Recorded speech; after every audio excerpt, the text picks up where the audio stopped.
তারুণ্যের হাত ধরে ব্রিগেডের মাঠে বুদ্ধের বার্তা। ব্রিগেড সমাবেশের একেবারে শেষে বুদ্ধদেব ভট্টাচার্যের বার্তা পাঠ করেন ডিওয়াইএফআই এর রাজ্য সম্পাদক মীনাক্ষী মুখোপাধ্যায়। এ লড়াই লড়তে হবে, এ লড়াই জিততে হবে।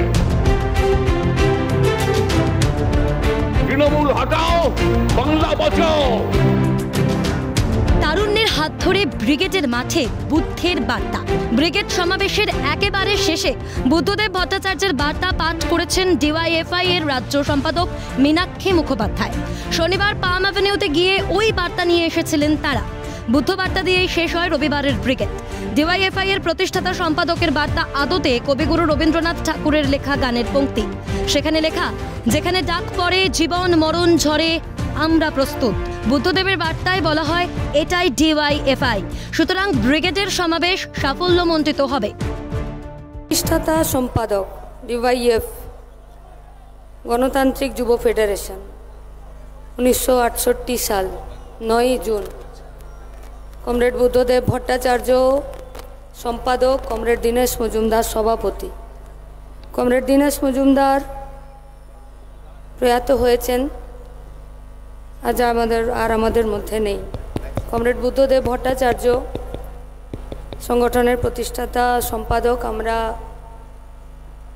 তার বাড়ি কাল গিয়েছিলাম এবং তার কাছ থেকে লড়াইয়ের উষ্ণতা নিয়েই ফিরেছি এবং যে বার্তাটা উনি ওনার স্ত্রী এবং ওনার মেয়ের মাধ্যমে আমাদের কাছে পাঠিয়েছেন, এটাই লড়াইয়ের ডাক, এটাই লড়াইয়ের কথা এবং এটাই ডিওয়াইএফআইকে সংজ্ঞায়িত উনি করেছেন।